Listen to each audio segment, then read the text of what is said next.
Good morning, everybody. Good morning. Morning. Okay. Obviously, the news cycle continues to be very strong, and there's just a lot to cover. I want to commend everybody. I think we've been really strong. I think we've been really newsy. I think it's really urgent, and I think we're on top of all the right storylines. Before we jump into that, I do want to acknowledge that Hurricane Zeta obviously did hit the southeast and really walloped Atlanta overnight. I do know that many of our colleagues there are still without power this morning. I want to encourage everybody to check on your friends, check on your colleagues. At last count, about 3 hours ago, nearly 2 million people across the South were without power, and many of them are our colleagues, so please check on them. A couple of things that I wanted to note that I think have been excellent. I'd point to John Avlon's reporting this morning about how Dr. Scott Atlas pushed to slow testing and convinced Florida and the governor there to do so. Really good, strong reporting for us. I really want to note once again how important Jamie Gengel's reporting of the Bob Woodward tapes have been, and just the exclusive nature of all of those to CNN throughout this last month. Again, yesterday, and Anderson Cooper's interview last night of Bob Woodward himself. Again, really terrific. Also terrific was Chris Cuomo's interview with Miles Taylor last night. Chris asked all the right questions, and it was a terrific half hour and an exceptional interview. I just wanted to highlight all of that very strong programming on CNN. Obviously, a lot going on both the political side and the coronavirus side. And as we've said all week, this is the coronavirus election, and so they all come together. The politics of pandemic as well. Let's start with politics and start with David Chalian. Good morning, Jeff. So yes, on that front, as the numbers keep ticking up with the coronavirus, the contrast just continues to get so very clear between these two candidates running for president with 5 days to go. I think we should not miss, and I don't think we have, I'm not suggesting we have, but I think it is worth to continue to pay attention to what Biden said yesterday when he said, I'm not running on the false promise of being able to end this pandemic by flipping a switch. Let science drive our decisions. This, to me, sounds like somebody who is thinking there's a distinct possibility he may actually take over here, win this election, and is level-setting expectations with the American people that just the election of Joe Biden as president is not going to make the pandemic disappear. And it was really interesting to hear him start doing that. This, as the president, the incumbent, who has been overseeing the country's response, says that a vaccine is imminent, and he continues to say that we've rounded the corner. So the contrast yesterday on the trail with that sound from each of them, it couldn't be more stark. I'm sure we'll hear it again today as the battle for Florida's electoral votes becomes the centerpiece on the campaign trail today. Both Trump and Biden have events in Florida. In fact, both will be in Tampa today. Biden's also doing a Broward County event earlier, and then Trump heads to North Carolina, another key battleground state. But as we know, Florida is a big, huge electoral prize. There's a lot of attention on it. There's a new poll out from NBC Marist this morning in Florida, showing it 51 Biden, 47 Trump. That almost mirrors identically to our Florida poll last week. And that is where we will see the candidates today. So that's sort of the heart of the campaign trail today. I also want to note that Arlette Science is reporting Joe Biden is now pledging that if he's elected president, he will sign an executive order to form a task force that will focus on reuniting the 545 immigrant children who've been separated from their families. He's putting this pledge in a new digital campaign ad in Arizona, Florida, North Carolina, Pennsylvania, and Nevada. That is an executive order he will do, he says, on his first day as president, creating this federal task force to reunite these children with their parents. So that is out today as well.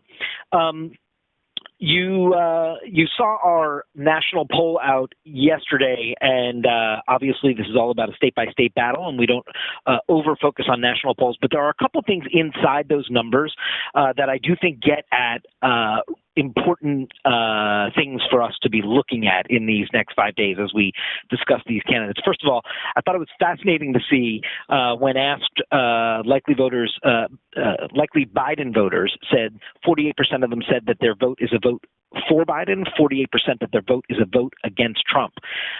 It just shows you an even split there, and that Trump is as much a motivating vote for Biden supporters as Biden is, which may be a very good thing for him and part of his success should he win. But it's also worth noting that the vote for Biden number among Biden supporters has been steadily climbing over the last several months. And for Trump, 79% of his voters, it's a vote for Trump. Only 17% of his voters are a vote against Biden. So all the efforts we see from Donald Trump to make Biden into this totally unacceptable alternative, that is not even a motivating force for his own voters, is what these numbers show. And if you just look at these two candidates' favorabilities, again, I know we talk a lot about 2016 versus 2020, but one of the key points that is a point of difference between 16 and 20 is that both Donald Trump and Hillary Clinton were very unliked, very unpopular, not seen as trustworthy. And we know that for the voters in 16 who had unfavorable opinions of them both, they went overwhelmingly for Trump. Well, first of all, that slice of the electorate is just minuscule now. I think 4% in our poll have an unfavorable opinion of both. But what we do see is that the Democrat, Joe Biden, has really good net positive favorability, and Donald Trump is completely upside down. So I just wouldn't want to lose that in some of the sort of candidate qualities in there. And then I will just also note 39% of the country says things are going well today. 60% say badly. And if you look at the historical chart that Jenna just included, you see that 39% going well number is really a demarcation point for those presidents that got reelected and those that didn't. And it is worth taking a look at that as well. In terms of beyond the Florida campaign trail today in the battle for 270, we have Bill Weir taking a look at Battleground Wisconsin, which, as you know, is a COVID hot zone. So Bill Weir has that piece today, and Christina Alessi is taking a look at the economic policies of each candidate and what they are proposing. In the battle for control of the United States Senate, I just want to note three different items worth our attention. One, you saw Manu Raju's reporting when he was in Georgia and caught up with Kelly Loeffler, who you know is in that special election in Georgia. And she was being pressed by a reporter about the Access Hollywood tape. Manu seemed to have to Manu was there at that moment and seemed to have to remind her that what the reporter's asking about is the Access Hollywood tape, and she feigned to have no idea what the Access Hollywood tape was and not familiar with it. It was sort of a really just bizarre moment of clear pleading with her to disappear in a moment and not have to acknowledge the reality that the president's been on tape talking about sexually harassing women. So she pleaded ignorance, and it's quite a moment. So Manu can be up around that. I also the Ossoff-Perdue race, the other Georgia Senate race, there was quite a debate moment there worth taking a look at where Ossoff just lays into Perdue on COVID, on healthcare, on his own stock issues. He calls them a crook, but it is just one of those unbelievable moments of seeing a candidate just prosecute the case against the incumbent in a pretty stern way. So I would urge folks to take a look at that. And then Donald Trump's sound in Arizona with Martha McSally. This is just amazing to me when he's like, get up here quick. You have 1 minute, Martha. Come on. Nobody wants to hear this. I mean, they are battling to maintain their majority in the United States Senate. The president of her own party is completely undermining her at his event when that Arizona Senate race is so critical to the math for majority control. So I think, again, just not losing sight of this battle for control of the Senate, there's a lot of good elements out there today. And I think that's where we start. Okay. I'm just going to pick up on your Senate race stuff, because I think we do need to continue to pay attention to the Senate races. I totally agree with you on the Kelly Loeffler moment. I totally agree with you on the McSally moment where basically Trump humiliated her.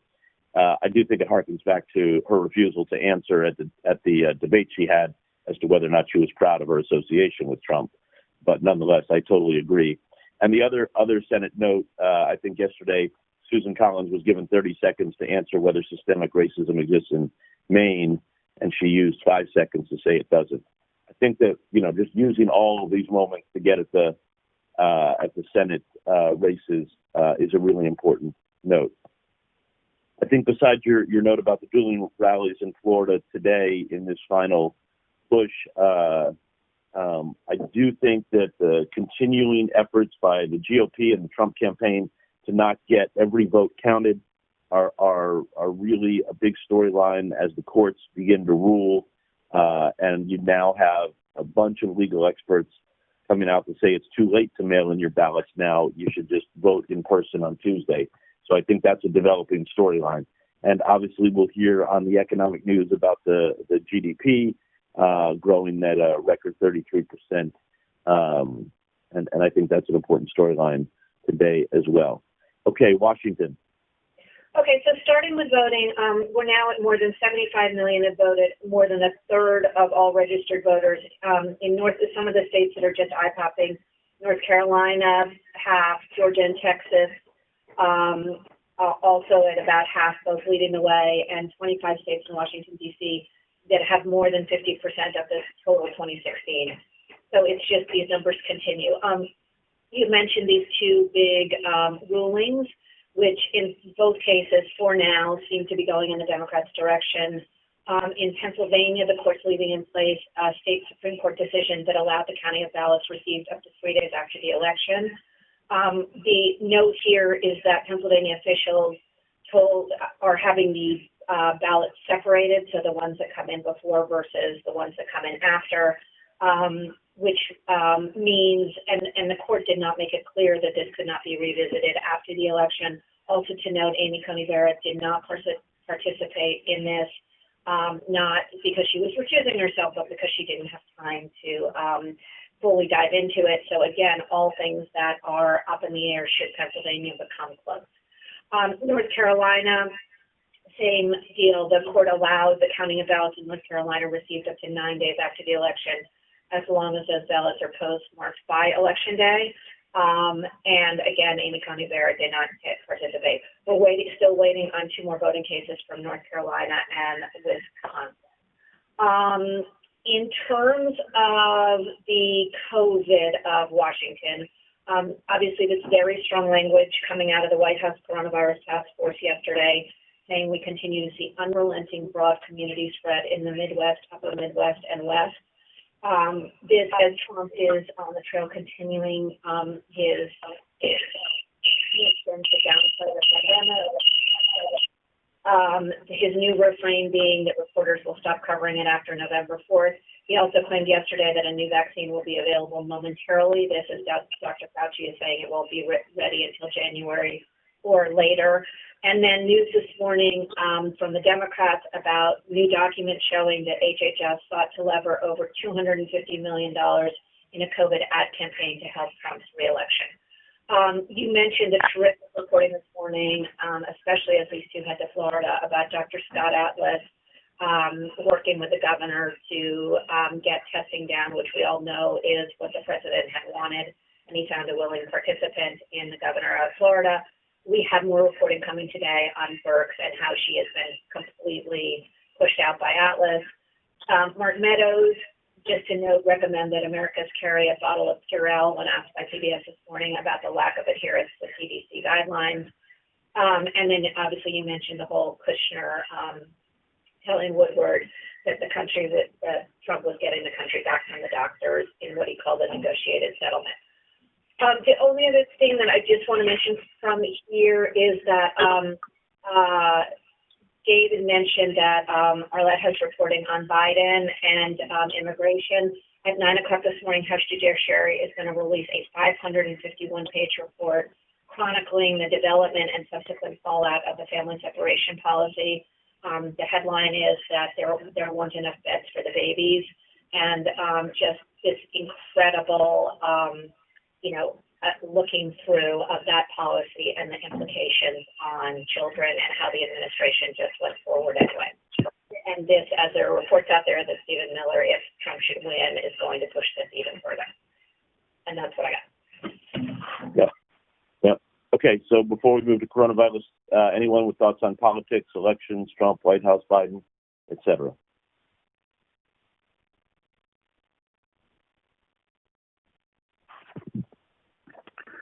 Hey, Jeff, on the Supreme Court on North Carolina and Pennsylvania, just a note for me, and I'll defer to the legal experts a bit on this, but just because they made these rulings right now and citing too close to the election, et cetera, doesn't, and I guess termed as by most analysts as a victory for Democrats, it doesn't mean that the court couldn't do something different or manage ballots or ballot counting in Pennsylvania and North Carolina differently after the election, after Tuesday, as more suits come up and different challenges arise.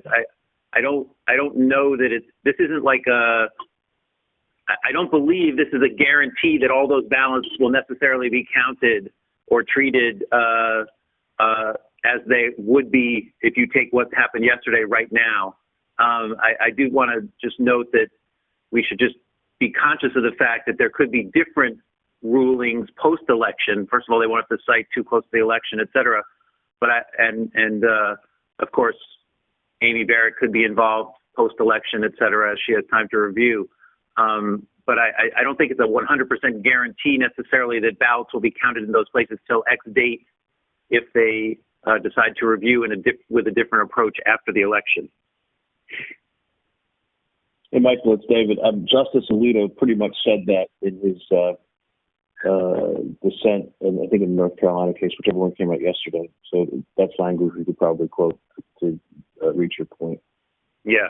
Okay, thanks. And Michael, I think most of our legal analysts, David, correct me if I'm wrong, but do say, like, you're making a very important point, because they do separate out sort of the pre-election litigation versus the post-election litigation, which is a whole different universe. So I think, like, the parties have been so focused on trying to litigate anything they needed to get in place for Election Day itself and the casting of these ballots. And then, of course, post-Election Day, there's a whole other world of gamesmanship that the parties are going to engage in. I think that's right. Yeah, thank you, guys. I just want to emphasize that for everybody to make sure that we don't go overboard on presenting what it means, right? Potentially past once the votes are in. So thank you. Jeff, I just have one other note since I'm here on the Kushner thing. This is the second sort of Kushner bombshell within a few days. I realize that we don't really have time to spend a lot of time on Jared Kushner. We did an excellent job, obviously, as you said, with Jamie having the Woodward tapes and everything on Kushner last night. But it just does bring up again the role of Kushner in Trump world and sort of all the mystery and intrigue, and I would even add evil, because his comments about African Americans was obviously horrifying, and in this case, just a guy who really doesn't know what he's doing, talking about how the coronavirus should be approached, and all of his comments about how they had beaten it, basically, et cetera, et cetera. I mean, the influence of Jared Kushner and how that has carried forward, despite the fact that he has no experience or credentials or anything else to deal with any of these things. And it's just amazing that this guy has been for 4 years such an influence on the policy and course of the country.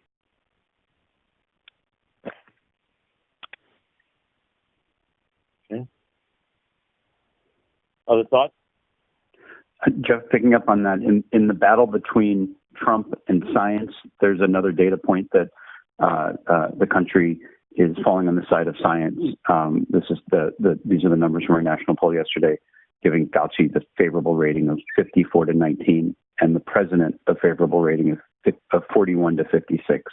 The country views Fauci much more favorably, despite the president's constant attacks on it. Okay. Other thoughts? I just want to add one more thing, sorry. On the Susan Collins front, again, outrageous comments, totally ignorant about her own state. The second largest population of Somali refugees in the entire country are in Maine, after Minneapolis-St. Paul area. A very large immigrant population that came into Maine and has faced incredible racism in that state. And, her lack of awareness of sort of what's going on in her own state and brushing it off is quite jarring.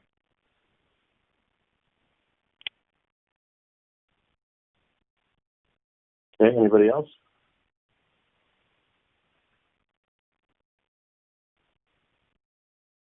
Okay, is there anything else out of Washington? No, that's all I got. Okay, let's move to coronavirus and Matthew. Thanks, Jeff. So a few days to Election Day, we're in dramatically worse shape than a month ago, and getting worse. Fauci saying last night, quote, "There's going to be a whole lot of pain in this country with regards to additional cases and hospitalizations and deaths." Yesterday alone saw almost 80,000 new cases, the third highest day ever, 994 deaths reported. Most of the last 10 days now have seen deaths near 1,000, which is a situation we haven't seen in months. October has been just an insanely surging month. The average of new cases daily up 81% in a month. We're on pace for 9 million cases total, probably Saturday. Gottlieb, the latest of many voices to suggest we'll cross the 100,000 case a day mark in the coming weeks. Just an unfathomable number, maybe even this week, he says. And he also says we're on trajectory to look a lot like Europe as we enter November and we see what's going on in Europe. On vaccines, Fauci now expects it could be January or later for the first doses. He, of course, also said yesterday that normal life may not fully return until 2022, and clearly now in favor of a national mask mandate. And just as we go into Halloween weekend and Thanksgiving around the corner, experts ramping up the warnings about holidays. Fauci echoing what we're hearing from so many others about what is spreading the virus these days. These, quote, innocent family and friends gatherings, the 6, 8, 10 people really driving the spread now. The White House task force really even highlights the potential for Halloween spread as well. On the CNN map, there are 0 states moving in the right direction this 7-day period, 41 rising in cases week to week. I know all these data reports can seem like a giant wash, but these internal White House weekly task force reports given to states are really the most unvarnished weekly report cards coming from the administration. Our White House team has been obtaining them. The latest one says, we continue to see unrelenting broad community spread in the Midwest, upper Midwest, and West. It also calls for aggressive mitigation, and it calls out states who need to do better with masks and with mitigation, states like Idaho, Georgia, Alabama, Utah, Tennessee, and Missouri. We are seeing that unrelenting spread really show up on the ground in the form of these hospitalization numbers right now. At least 14 states now at the all-time peak levels of hospitalization.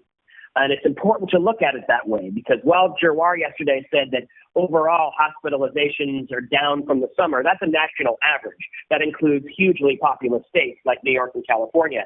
It sort of ignores the fact that at least 14 states are dealing with a record high hospital crisis right now.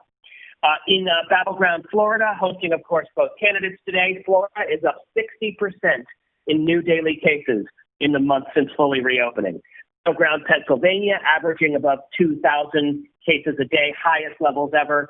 Wisconsin remains in this urgent crisis, averaging 4,000 cases a day, but also a huge positivity rate, 27% on average this week. We have Adrian near Milwaukee in Wisconsin.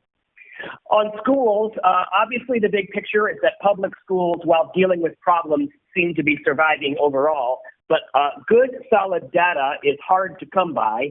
And a great example of this is Florida, where all the counties are back in person, but every district has different rules for reporting cases. And many of those districts do not require sick children to get tests or report cases, meaning the child case count in schools could be very underreported in Florida. And Rosa had a good piece on this that rolled out on New Day. Elsewhere on the health front, obviously a lot of discussion, a lot of different studies on immunity. A new report showing 90% of people who were mild or moderately ill maintained immunity for 5 months. This comes on the heels of a study earlier this month that said 7 months. And then on vaccines, just something interesting to watch is just this increasing talk tempering expectations a little bit from the likes of Paul Offit and Anthony Fauci.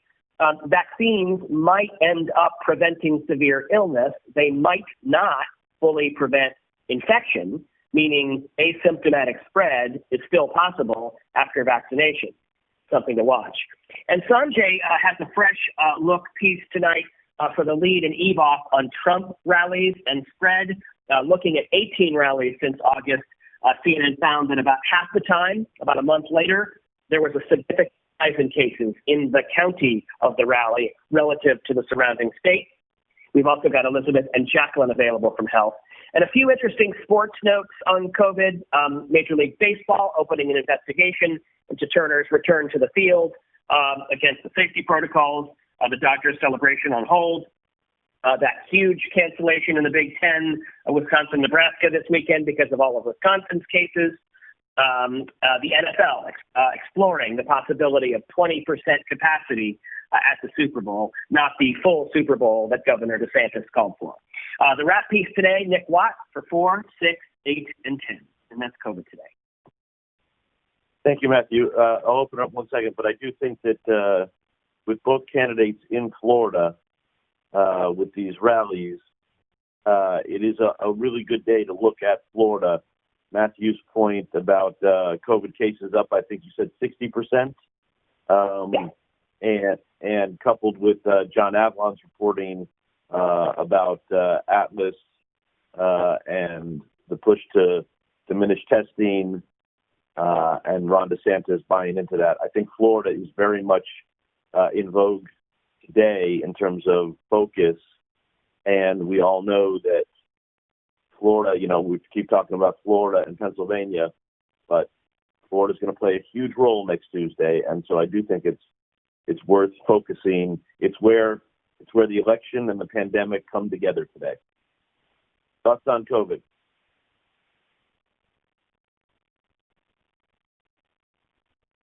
Hey, Jeff, in that same vein, since we have reporters in all the battleground states, which also happen to match up with a lot of the places where coronavirus is having the most significant surges, like as we talked about over and over, Wisconsin, Bill Weir is there.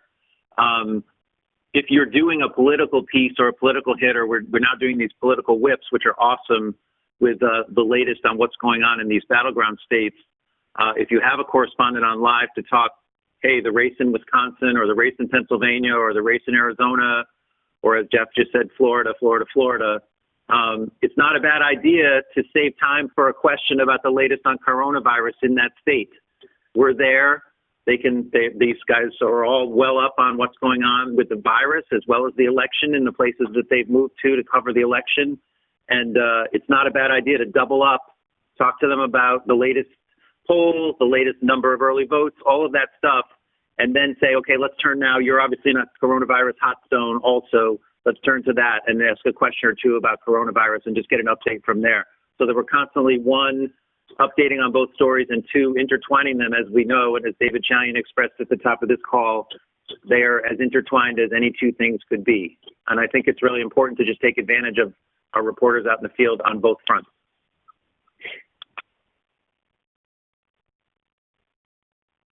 Any other thoughts on COVID?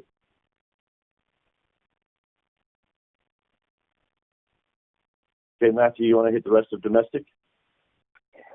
Sure thing. Obviously, you mentioned hurricane, now tropical storm Zeta, which sort of transitioned from being this landfall and flooding situation in New Orleans to this sort of widespread southeast power outage, 2 million power out problem. Most of New Orleans without power as well. At least 2 deaths reported, one in Louisiana, one in Mississippi, and AMRA is in New Orleans on the heels of that. In the Walter Wallace Jr. case in Philadelphia, his family is set to see the body cam video today. We do not know exactly when the public will see the body cam video. Police say soon, after the family has viewed it and sort of processed. We expect to hear from the family, from the attorney later today, and maybe we'll learn more there. No major unrest in a curfew Philadelphia overnight. Dozens of arrests for rioting and looting, and we'll hear from federal law enforcement a little bit later today who are promising indictments from the violent unrest. And we got Bryn in Philadelphia. The reporting out, of course, the latest in the Michigan terror plot, the Delaware suspect in the alleged plot to kidnap Whitmer, also allegedly considering acts of violence elsewhere, South Carolina, even against the Republican governor, based on social media. And then from the race beat, just a few days before the election, the families of Breonna Taylor, George Floyd, Jacob Blake, and Alvin Cole joining together at a rally today in Chicago to encourage people to vote. And we got some good exclusive interview material on the walk up to this that's up on digital now, and that Sarah Seidner is putting together as a piece for CNN tonight.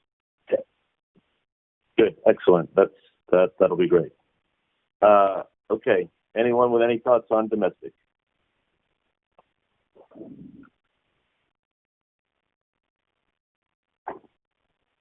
Okay, international. Hey, Jeff. We have a lot of good COVID lines this morning, but I just wanted to start with the French attack, because it's our CNNI lead. Right now, there are 3 dead in this knife attack in the Notre Dame Basilica in Nice. The local mayor has described this as a terrorist attack. We're alerting all the details on exactly what happened as they come in and waiting for a police presser. But obviously we know, and we've been saying on this call, that tensions are high on the heels of Islamophobia accusations against France by Erdogan, and also the latest cover from Charlie Hebdo mocking him back. It's also the Prophet's birthday today, so that could be a tie. Many world leaders expressing solidarity with France, including Turkey notably. So now the country's security alert level moves up to emergency, and Macron is heading to Nice this afternoon, so we'll see what tone he strikes. We've also confirmed the stabbing of a guard outside the French consulate in Saudi Arabia that happened this morning, so we're tying that incident in too. We've got Cyril in France and Arwa in Istanbul on that story. Just on COVID, parts of Europe now taking extreme measures. They tried to avoid it, but France and Germany entering second lockdowns. Jim Bitterman has all of the details of the measures in each country. Interestingly, it's counter to the UK, where even though a report says cases have tripled in 3 weeks, ministers keep playing down the need for a lockdown. Scott has really strong reporting today out of the Czech Republic, where the infection rate is 6 times higher than the U.S. per capita. He takes us inside a hospital where he finds 1,000 healthcare workers are contracting the virus daily. And in one region, they're so desperate for help, they're recruiting teenagers to work. It's just an overwhelming situation there where the hospital system has seemed to collapse. Matthew Chance has a whip with all the latest from Russia. Putin said this morning Russia does not plan to impose a nationwide lockdown. Targeted measures are possible. We know they're seeing record cases, and they also have their mandatory mask mandate. China now looking dramatically different than the U.S. and Europe as restrictions are eased. Less people are wearing masks on the streets there. It's looking more normal, and David Culver has that whip. And that's where we start. Okay, thank you, Penny. Business. Jeff, good morning. Stock futures whipsawing this morning following Wall Street's worst day since June 11th. Investors digesting and trying to make sense of 2 major pieces of economic data, GDP, U.S. growth, as you mentioned, and jobs. Moments ago, the Commerce Department said the U.S. economy grew at a record 33.1 annual percent last quarter, showing that the U.S. economy in the summer recovered a large chunk of what was a historically enormous lost ground during the spring. This was the fastest rate on record in the third quarter. And what drove this? We parsed the data this morning. Consumer spending drove much of these gains. People having extra cash this summer thanks to those enhanced employment benefits that have now expired. They spent on big items, durable goods like cars and washing machines. The gain, while large, means the economy has recovered about 60% of its losses through March. But this is really important, and I sent a note about this last night. This is the annual rate. The 33% is the annual rate at which the government assumes the economy will grow for the next 3 quarters. Does not mean that the economy grew last quarter by 33.1%. If you're looking at it from quarter to quarter, the GDP grew by 7.4% from Q2 to Q3. This is still the fastest on record, but I just wanted to make that point. Obviously, with this record rate in Q3, the likes of which we never seen before, this is rear view data and obviously does not capture many of the holes in the current recovery ahead of what economists and health officials are warning is going to be a long winter. We also had another piece of data out this morning on jobs, the labor sector, which has obviously seen massive pressure as of late. Last week, 751,000 Americans filed for new unemployment claims. This was down 40,000 from the week prior. So heading in the right direction, but nearly 4 times what we would consider normal, and obviously still stubbornly high. And of course, the daily refrain on stimulus, nothing moving. Mana reporting that Nancy Pelosi sending a letter to Mnuchin this morning saying that Democrats still waiting for a response from the White House on multiple issues they had to move forward with negotiations. Christine Romans and Julia Chatterley and Christina Alessi are up and available on that. And one sector, as we continue to talk about over and over again, air travel, continuing to be hit hard. Travelers are skittish and airlines doing all they can to portray safety. And when we got a glimpse of what may be the future of air travel, United Airlines announcing this morning that it will begin offering free coronavirus tests to passengers on selected routes. They hope that this will not only increase traffic, but perhaps could spark international cooperation and break down some of those travel restrictions. United CEO Scott Kirby was on CNBC this morning, talked a little bit about these new measures, but saying that demand right now has flatlined due to the rise in COVID cases. And he is saying that we are not out of the woods until we get a vaccine, perhaps a year or so away. Pete Muntean is available on all of that. And finally, tech giants will be reporting their third quarter earnings this afternoon after the closing bell. Amazon clearly expected to be one of the biggest winners as consumers flocked to the e-commerce giant during the pandemic shutdown. We also have Apple and Google and Facebook as well. This obviously happening a day after the trio of tech CEOs sparred with senators yesterday on the influence of politics and speech. The hearing was supposed to focus on Section 230, but clearly it was anything but. Brian Fung said it best in his analysis last night about the hearing. It was worthless and petty. So we have Donnie O'Sullivan up and available on all of those threads today. That's where we start. Okay. So before we move to digital, does anybody have anything they want to bring up?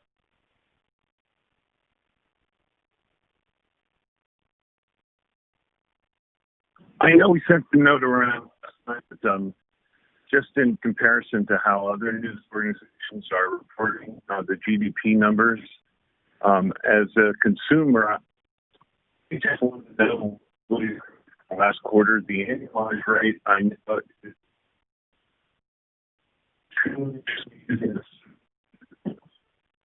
Hey, Rick, you're breaking up. So, Rick, you're breaking up. It's hard to hear you.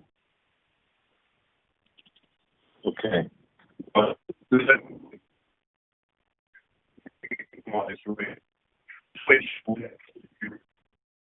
Okay, Rick, it's your connection is not good.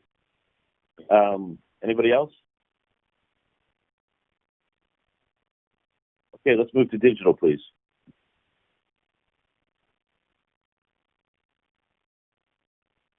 Anybody on from digital? Over to. Oh, hi.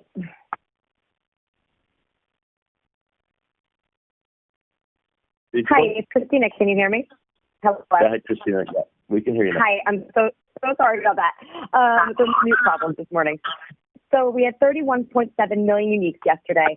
2 stories over 2 million. The Woodward audio with Jared Kushner, The Identity of Anonymous. And then we had 3 more over 1 million. Kevin Letek on Trump being an unhappy warrior, an aggregation on Trump's Chicago loan. and a piece on the economy, how Trump stacks up against former presidents.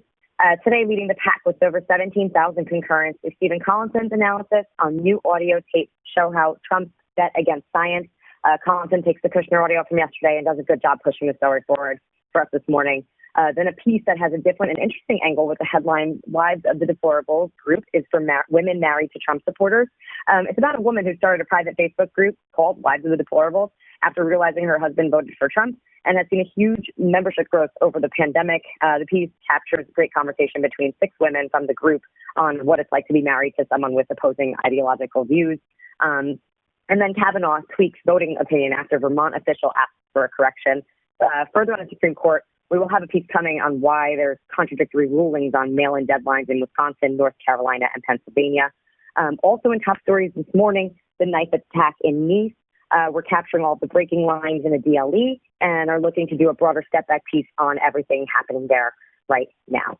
On coronavirus, more than 40 states are reporting an increase in COVID-19 cases, and many in the Midwest are seeing record hospitalizations. We've got a piece on that and following all the developments there. We also have a good headline, Don't Get a False Sense of Security with Testing, from Holly Yan and Michelle Krupa. It takes a look at Pence's travel and how his testing negative means pretty much nothing, that he was not infected from 4 to 5 days ago, and also expands this into a general population context with how ordinary folks should understand testing and results.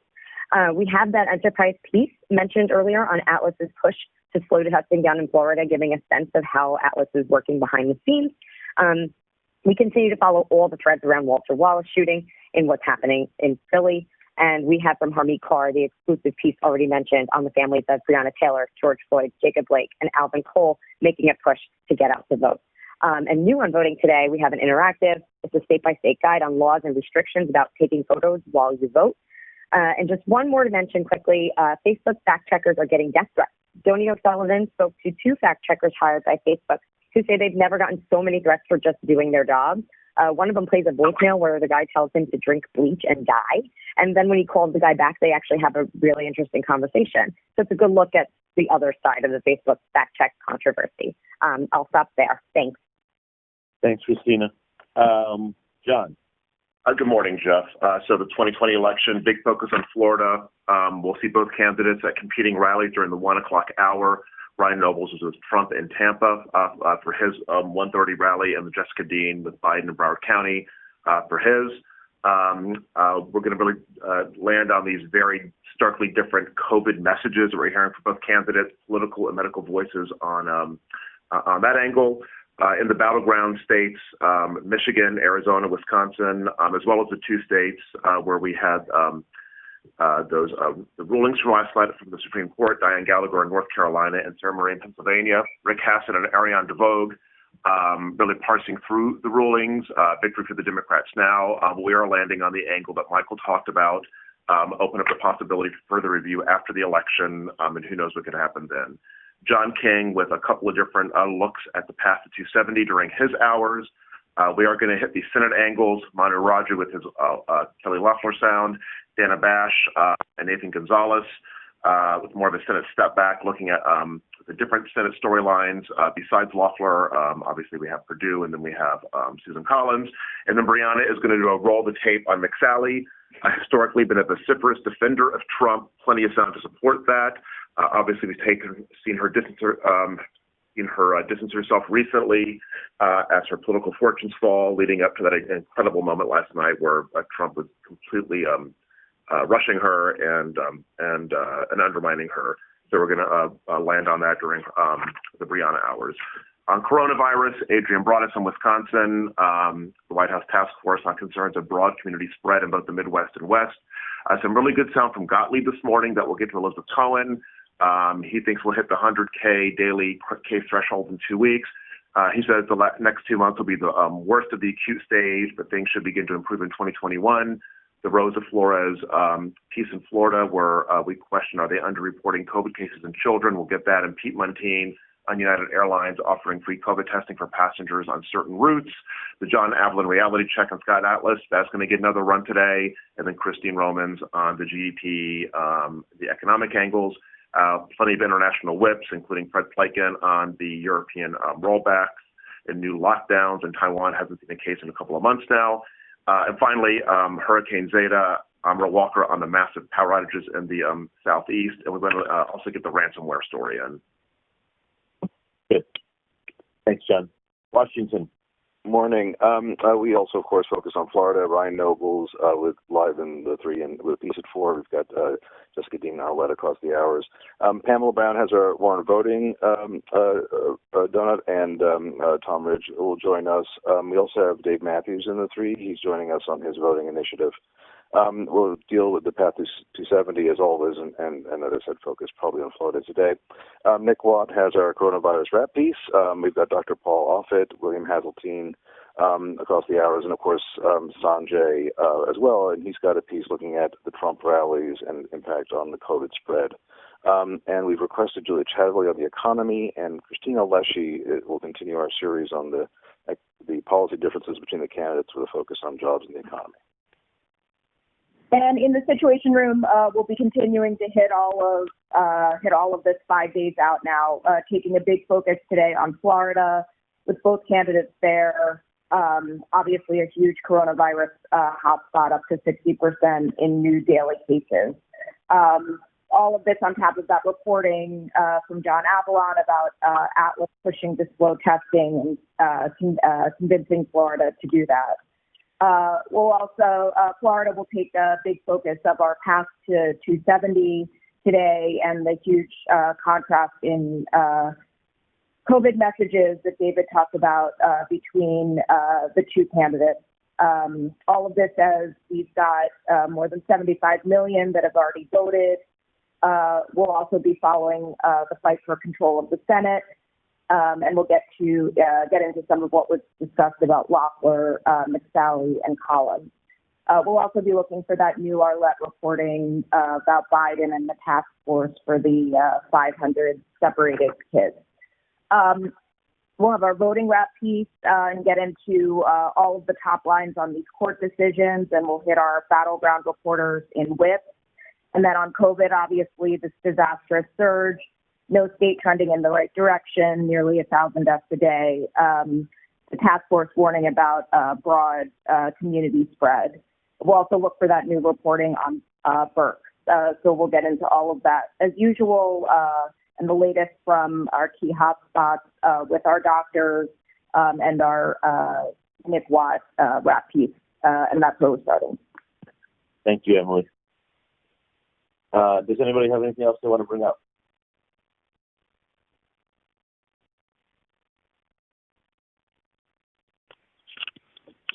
Jeff, I was just reading the post, the story that just posted on Biden's digital buy, his new digital buy 8-figure investment targeting young voters on climate change and also the pandemic. And, it is quite extraordinary when you go to YouTube to see Biden own the masthead there. I'm assuming that that's true until Election Day, although I don't know that for sure. Somebody can answer that question probably. But, not just Facebook, Instagram, and YouTube, but also a bunch of the streaming sites and places like BET and Univision and elsewhere online. The Biden ads are everywhere, and it does. It's a stark contrast, I think, to 2016 when Trump really owned digital. There's been lots of stories about that, and obviously that was, to go back to Jared Kushner, that was a priority of his that seemed to work quite well for them. It seems like Biden owns it this time, and I do think that's an interesting twist.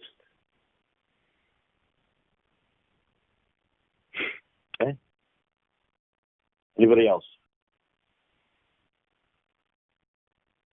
I do think that, as we wrap up, I do think Florida is a big story today because both candidates are there. As we look at the road to 270, I think it would be a good way to do the road to 270 today. What winning Florida means for each candidate, and can they win without Florida, and what happens if they do or don't. I think that's a good way to do 270.